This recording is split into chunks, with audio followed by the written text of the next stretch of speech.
বন্ধুরা, আমাদের বাড়িতে এই ধরনের যে লিকুইড সিঁদুর আমরা গৃহিণীরা ব্যবহার করি, কিছুদিন ব্যবহার করার পর শেষ হয়ে যায় বা শুকিয়ে যায়। শেষ হয়ে গেলে বা যখন একেবারে শুকিয়ে যায় আমরা ভাবি শেষ হয়ে গেছে, তখন আমরা ফেলে দিয়ে নতুন একটা লিকুইড সিঁদুর কিনে নিয়ে আসি। তাই যদি শুকিয়ে যায় বাড়িতে, এটি কিন্তু আপনারা খুব সহজেই লিকুইড সিঁদুর বানিয়ে নিতে পারবেন। কিছুটা পরিমাণ আমি সাদা কাগজ নিয়ে নিয়েছি। সাদা কাগজটাকে আমি এইভাবে কোণ মতো করে নিয়ে নিচ্ছি। তারপর লিকুইড সিঁদুরের যে আমার কৌটোটা রয়েছে তার মধ্যে এইভাবে আমি ঢুকিয়ে দিলাম। এইবার কি করব, চামচের সাহায্যে আমাদের বাড়িতে যে নর্মাল সিঁদুর থাকে সেটি অল্প অল্প করে চামচের সাহায্যে এইভাবে সিঁদুরটাকে ঢেলে নেব। একসাথে অনেকটা সিঁদুর দেওয়া যাবে না, তাহলে কৌটোর মধ্যে ঢালতে অসুবিধা হবে। অল্প অল্প করে ঢালতে হবে আর এইভাবে একটু ঝাঁকাতে হবে।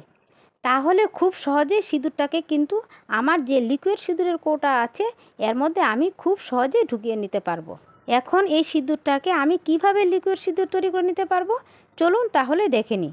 আমাদের প্রত্যেকের বাড়িতেই কম বেশি কিন্তু আমরা গোলাপ জল ব্যবহার করি। আমি গোলাপ জল কিনে নিয়ে আসিনি, কারণ আমি এটা বাড়িতেই তৈরি করে নিয়েছি। আমার বাড়িতে তো গোলাপ ফুল আছে। যদি আপনাদের বাড়িতে থেকে থাকে তাহলে আপনারাও এইভাবে আমার মতন তৈরি করে নিতে পারবেন। গোলাপ জল নির্ভর করবে সিঁদুর কতটা দিচ্ছেন তার উপর। অতিরিক্ত গোলাপ জল দেওয়া যাবে না, তাহলে পাতলা হয়ে যাবে। তাই আন্দাজ মতো করে গোলাপ জল দিয়ে দিতে হবে। এখন লিকুইড সিঁদুরের যে মুখটা আছে সেই মুখটা বন্ধ করে দিতে হবে। মুখটা বন্ধ করে দিয়ে একটু ভালো করে ঝাঁকিয়ে নিচ্ছি।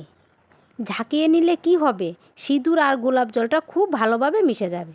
গোলাপ জলে কিন্তু সুন্দর একটি মিষ্টি গন্ধ আছে, যে গন্ধটি আমাদের কম বেশি প্রত্যেকের খুব পছন্দের। এইভাবে কয়েক সেকেন্ড ঝাঁকিয়ে নিয়েছি। দেখুন বন্ধুরা, কত সুন্দর লিকুইড সিঁদুর আমাদের তৈরি হয়ে গেল। পারফেক্ট একদম দোকানের মতন লিকুইড সিঁদুর, যেটা অনেকটা দাম দিয়ে কিনে আনতে হয়। তাই আপনারা বাড়িতে কিন্তু খুব সহজেই এইভাবে লিকুইড সিঁদুর তৈরি করে নিতে পারবেন। তাই একটুও যদি ভালো লেগে থাকে তাহলে অবশ্যই আপনারা বাড়িতে অ্যাপ্লাই করে দেখবেন। তো বন্ধুরা, আমার এই ছোট্ট টিপসটি আপনাদের কেমন লাগলো তা অবশ্যই কমেন্টের মাধ্যমে জানাবেন।